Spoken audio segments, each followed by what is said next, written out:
આ ખાડા દેખાતા પણ નહીં હોય। આ સામાન્ય બોલચાલનો શબ્દ છે। રોડ ઉપર નીકળી આપણા હાડકા ભાગે એટલે આપણે કહીએ કે આ અધિકારીઓ આ નેતાઓને ખાડા દેખાતા પણ નહીં હોય, દેખાય પણ એમને જોવા નથી। એટલે જ નક્કી કર્યું કે એમના ડ્રોઈંગ રૂમમાં એ ખાડા પહોંચાડું। અને કેવા કેવા ખાડા એ પણ જોજો।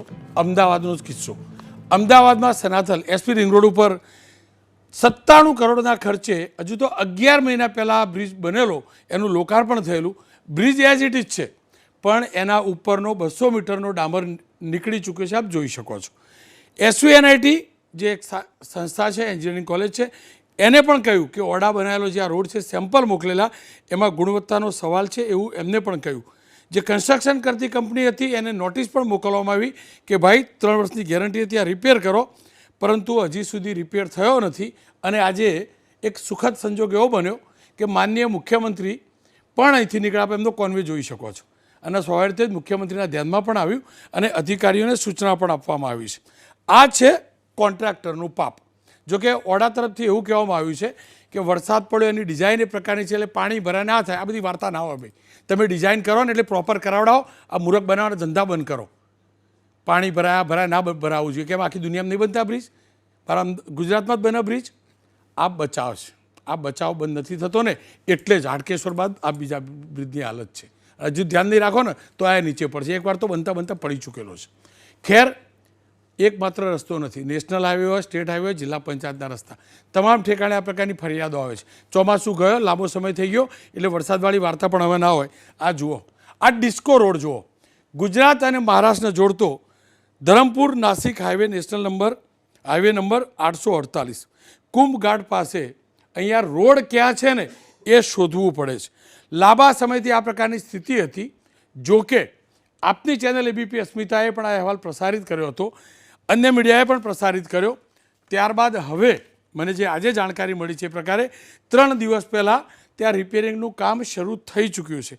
આશા રાખું ત્યાં પણ ખાલી લાલી લિપસ્ટિક કરવામાં ન આવે, પ્રોપર એને રિપેર કરવામાં આવે, જે બી કાર્પેટિંગ કરવામાં આવે એ પ્રોપર કરવામાં આવે, દેખાવ પૂરતું મેકઅપ ના કરવામાં આવે, પ્રોપર બનાવવામાં આવે। દાહોદની વાત કરી લઈએ તો દાહોદના ઝાલોદથી બાંસવાડા એટલે કે રાજસ્થાન તરફ જતો હાઈવે એટલો બિસ્માર છે કે લોકો ત્રાહિમામ પોકારી ચૂક્યા છે। 5 થી 7 કિલોમીટરનો આ રોડ એવો છે જ્યાં વાહન ચાલકો માટે સમય, પૈસા, પેટ્રોલ, હાડકા તોડવાનું આ બધું અહીંયા થાય, બધું થાય। ટોલટેક્સ ઉઘરાવવામાં આવે છતાં પણ આ રોડની હાલત જોઈ લો। બનાસકાંઠા લઈ જાઉં, બનાસકાંઠાના ધાનેરાના આલાવાડથી નીકળતો સ્ટેટ હાઈવે છેલ્લા 5 વર્ષથી બિસ્માર છે। બીમાર બી ખોટો શબ્દ નહોતો, બીમાર જ છે। પશુપાલકો હેરાન થાય, વાહન ચાલકો હેરાન થાય, અનેક અકસ્માતો થાય, કોઈ ઇલાજ નહીં। સૌરાષ્ટ્રમાં લઈ જાઉં, ગીર સોમનાથ જિલ્લાના સોમનાથ, ઉના અને સોમનાથ દીવને જોડતો જેતપુર ભાવનગર 4 ટ્રેક હાઈવેનું કામ 7 વર્ષથી ચાલી રહ્યું છે।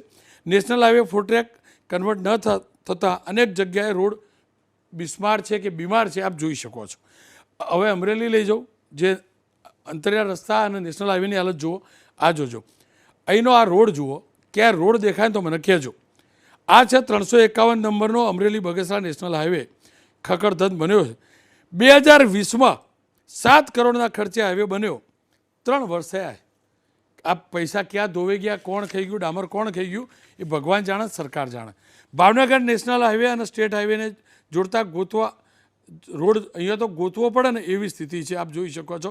ભાવનગરથી રાજકોટ નેશનલ હાઈવે વર્તેજ ચોકડી, બુધેલ ચોકડીનો 10 કિલોમીટરનો રસ્તો આપ આ જોઈ શકો છો। રાજકોટના ધોરાજી ગ્રામનો રસ્તો જોજો, અતિ બિસ્માર છે। ધોરાજી, ભોળા, સાદવડ, ચીખલી સહિતના 13 કિલોમીટરનો રસ્તો, એની આ હાલત જોજો। આ હાલત છે આ રસ્તાની। આ જ રીતે આ હાલત થાય છે ને, જનપ્રતિનિધિઓ પણ હવે કહેવા લાગ્યા છે કે આ સ્થિતિ છે શું। ધ્રાંગધ્રાના ધારાસભ્ય પ્રકાશભાઈ વરમોરાએ હળવદથી રમલપુર વચ્ચેના રસ્તાની મુલાકાત લીધી, ત્યાં નબળી કામગીરી થતી હતી, જો એમને શું કહ્યું। હવે ઠેક લગી આનું મોનિટરિંગ કરાવડાવો, બરાબર, અને અમે ગમે ત્યારે આવી રીતે ચક્કર મારશું તો અંદર આગેવાન લગાડી, બરાબર, અને થિકનેસ રહી ને એ 37.5 હોય, બરાબર, આ 20 mm નથી દેખાતી। આ સ્થિતિ છે, એટલે જે ખાડા રોડ ખાડા દેખાડવા માટે હું આ કાર્યક્રમ કરી રહ્યો છું, સરકારના અધિકારીઓ સુધી વાત પહોંચાડવા માટે। નરેન્દ્રભાઈ રાવત કોંગ્રેસના નેતા, સ્નેહલભાઈ જોશી ભારતીય જનતા પક્ષના નેતા, અને સુખદ સંજોગે છે કે બંને એન્જિનિયર છે અને આ વિષયના નિષ્ણાત છે। આપ નરેન્દ્રભાઈ જાણો છો ચોમાસું પત્યું ને આપણે આવો જ કાર્યક્રમ કરેલો, 3-4 મહિના થઈ ગયા છતાં પણ આ સ્થિતિ. આપ શું માનો છો? જવાબદાર કોણ? જી નહીં, સ્પષ્ટ રીતે પહેલાં આપણે વાત કહેવી પડે કે નેશનલ હાઈવે અને સ્ટેટ હાઈવે બનાવવામાં સરકાર જલ્દી ઉતાવળ તો કરતી હોય છે, અને જે પરિસ્થિતિનું નિર્માણ છે એક ભ્રષ્ટાચાર અને મેન્ટેનન્સનો અભાવ. આપે બનાસકાંઠાની વાત કરી, ધરમપુરથી નાસિકના રોડની વાત કરી, વલસાડના રોડની વાત કરું, ભરૂચના રોડની વાત કરું. નેશનલ હાઈવેમાં જે પણ રોડ વિકાસના નામે બની તો જાય છે, પરંતુ એનું મેન્ટેનન્સની બાબતમાં ખૂબ જ મોટો ભ્રષ્ટાચાર અને સરકારની નારાજગી. મેઇન વસ્તુ એ છે કે બજેટ ફાળવીને તમે નેશનલ હાઈવે બનાવી દો છો, પરંતુ એની ક્વોલિટી અને એના પછીનું જે મેન્ટેનન્સ હોય, આપ જાણો છો કે જે હાઈવે પર બ્રિજ આવતા હોય, ગટર આવતા હોય, કેટલા બધા બ્રિજ નિર્માણાધીન પડી ગયા છે.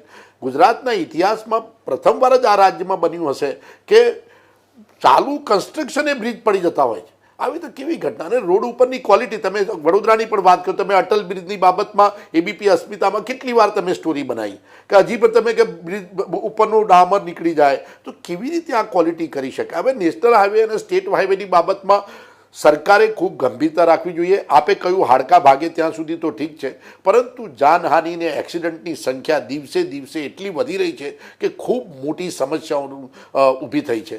વાત એ છે કે સરકાર બ્રિજ, તમે દિવાળી પહેલાંની વાત કરો, સરકાર તરત જ ડિક્લેર કરે છે કે આટલા 1000 કિલોમીટરના રસ્તાઓ તાત્કાલિક રિપેર કરો, એનું બજેટ મુખ્યમંત્રી પોતે ફાળવવું પડે. તો આની પાછળ ભ્રષ્ટાચાર, સ્પષ્ટ રીતે સરકારની બેદરકારી, ઉતાવળમાં વિકાસના નામે બજેટમાં ફાળવી દેવાના.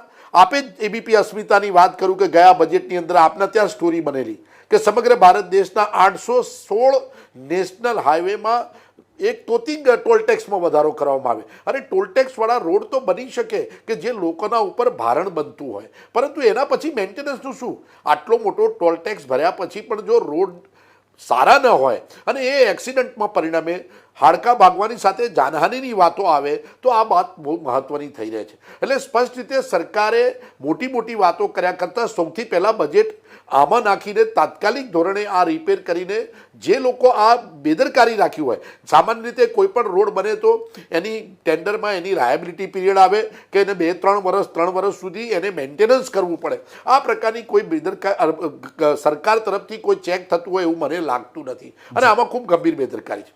એક વાત મને મહત્વની રોનકભાઈ આપના માધ્યમથી કહેવા માગું છું કે જ્યારે સરકાર પાસે મોટા બજેટ હોય ત્યારે બજેટ ફાળવીને મોટો સુંદર રોડ બનાવી દે, પરંતુ તમે સમગ્ર ગુજરાતની વાત કરો, તમે ભરૂચથી સુરતનો નેશનલ હાઈવે 8ની વાત કરો, વલસાડનો નેશનલ હાઈવે 48ની વાત કરો, તમે હમણાં જ અમરેલીની વાત કરી, રાજુલામાં તો નિર્માણાધીન બ્રિજ ઉપર નેશનલ હાઈવેનો બ્રિજ તૂટી પડ્યો હતો.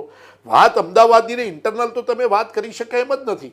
સરકાર, તમને એક મહત્વની વાત કહું કે સરકાર બુલેટ ટ્રેનની વાતો કરે અને બુલેટ ટ્રેનમાં 1 લાખ કરોડ રૂપિયા જાપાનથી આપણે લઈ આવ્યા, હજી સુધી 2 લાખ કરોડ તો ખર્ચાઈ ગયા છે. હવે આટલા મોટા પૈસાઓ જો કદાચ બ્રિજોમાં અને આ પ્રકારના રોડોના ઇન્ફ્રાસ્ટ્રક્ચરમાં ખરીદ્યા હોત, દેશની ધોરી નસ કહેવાય. દેશનો વિકાસ મુખ્યત્વે રોડ ઉપર ડિપેન્ડ હોય, નેશનલ હાઈવે અને સ્ટેટ હાઈવે. બીજી મહત્વની વાત, ચોંકાવનારી વાત કરું કે અમેરિકા દુનિયાનો સૌથી શક્તિશાળી દેશ, જેના ટેકનોલોજીની દ્રષ્ટિએ, ડેવલપમેન્ટની દ્રષ્ટિએ પૈસાદાર દેશ, ત્યાં એક બી બુલેટ ટ્રેન નથી.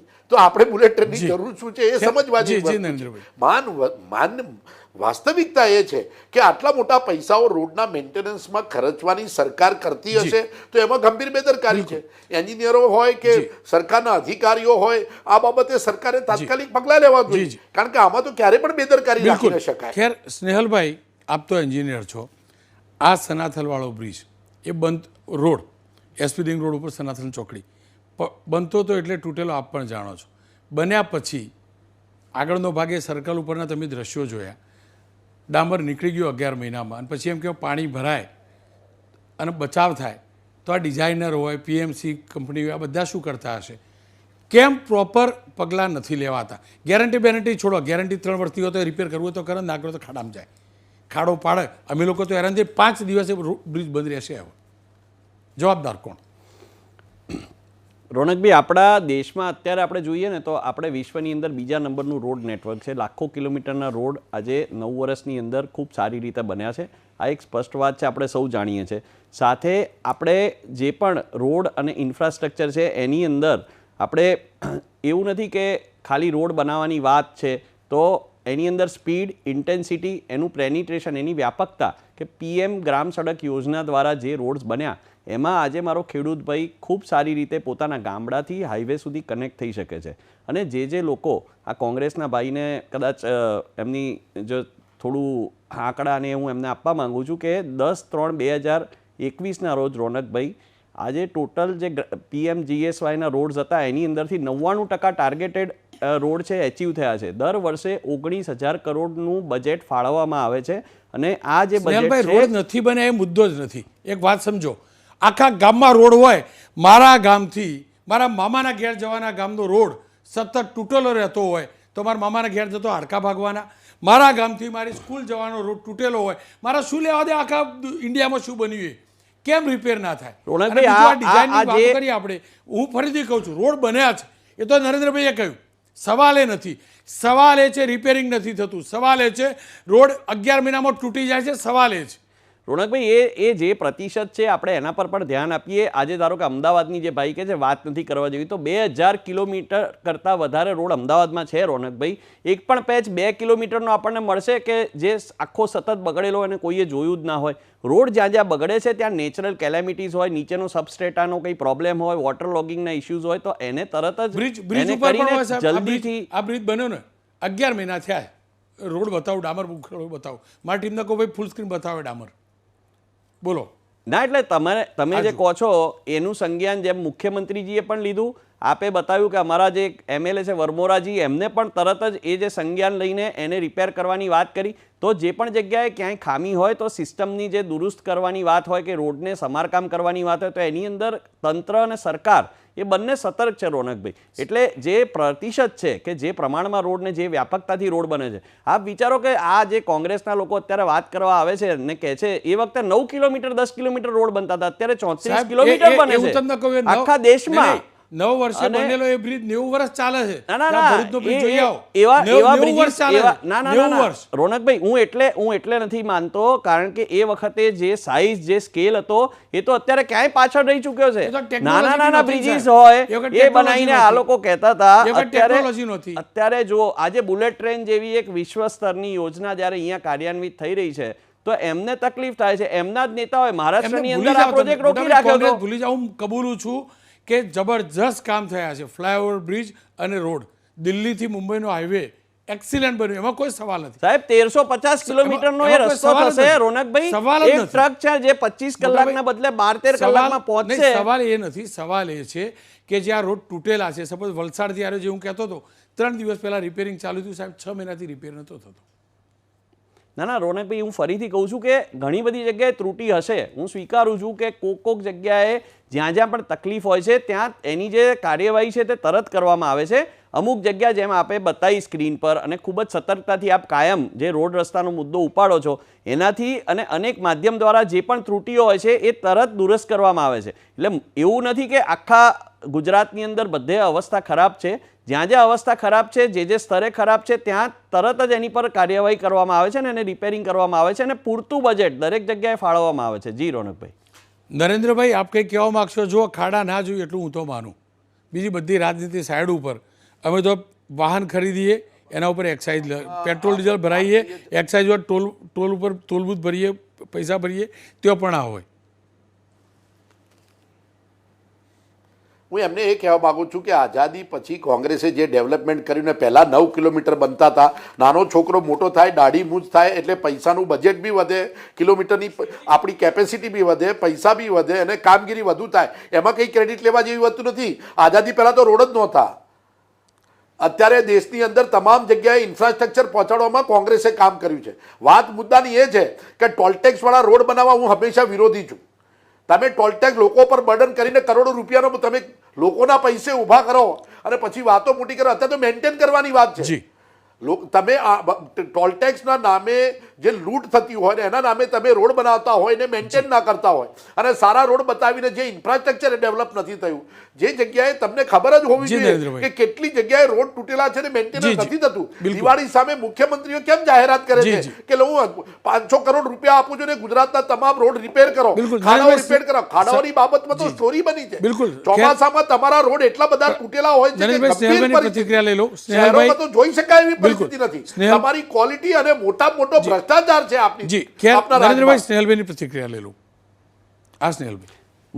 મારા કોંગ્રેસના મિત્રને એ જ કહેવું છે કે જે ગ્રામ સડક યોજના છે ને રોનકભાઈ, એની અંદર ઓછા પૈસે કામ થયું છે. આ એક ઐતિહાસિક વાત છે અને આ પ્રકારેનું ભ્રષ્ટાચાર વિહીન કામ જે છે તે કોંગ્રેસની સરકારમાં ક્યારેય થતું નહોતું. ભારતીય જનતા પાર્ટી ઝીરો ટોલરન્સથી કામ કરે છે અને મોદીજીની જે ગેરંટીઝ છે એમાંથી સડકની ગેરંટી છે એ ખૂબ અગત્યની છે, કારણ કે આ એક લાઇફલાઇન છે. કોઈ પણ રાજ્ય, જેમ અમેરિકાએ આપણે જોયું કે 1950 બાદ, વર્લ્ડ વોર બાદ રોડ ને સડક ત્યાં ડેવલપ થઈ, ત્યારબાદ એનું જે ડેવલપમેન્ટ થયું, ચીનનું જે ડેવલપમેન્ટ થયું 80s અંદર ત્યાં જે રોડ બનવાના ચાલુ થયા પછી જે ડેવલપમેન્ટ થયું, અને એ જ રીતે આપણે આજે ભારત 5મા નંબરની ઇકોનોમી બની ગઈ છે. અને મને લાગે છે કે આ જે રીતે ઇન્ફ્રાસ્ટ્રક્ચર થાય છે, અને રોનકભાઈ અમારી નેમ છે કે 34ના બદલે 40 કિલોમીટર સુધીના રોડ બનશે. અને છેલ્લી એક વાત કહી દઉં કે આ જે પણ રોનકભાઈ નવા રોડ્સ બને છે એમાં આ repair ક્યારે થશે એટલું કહી દો. repair ક્યારે રિસાયકલેબલ મટીરિયલથી બને. હું અડધી જ મિનિટ લઈશ. રિસાયકલેબલ મટીરિયલથી બને છે રોનકભાઈ, એટલે જે ડેવલપમેન્ટ થાય છે એ પણ વર્જિન મટીરિયલ્સ માઇનમાંથી નથી વાપરતા અને વાતાવરણ પર ઓછામાં ઓછી આની પર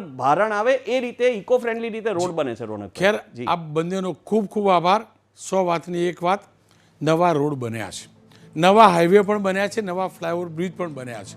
એ નેટવર્ક વધ્યું છે એ હકીકત છે, પરંતુ ખાડા પડે છે એ પણ હકીકત છે, પુલ પડે છે એ પણ હકીકત છે, હાડકા ભાગે છે એ પણ હકીકત છે. અને એટલે જ સરકારના એ બાબુઓ, એ પીડબ્લ્યુડીના હોય, નેશનલ હાઈવે ઓથોરિટીના હોય કે જિલ્લા પંચાયતના વિભાગના, આ રસ્તાના ખાડા આંખ ખોલીને તમારે જોવા પડશે. તમે નથી પડતા કારણ કે તમે સરકારી ગાડીઓમાં ફરો છો.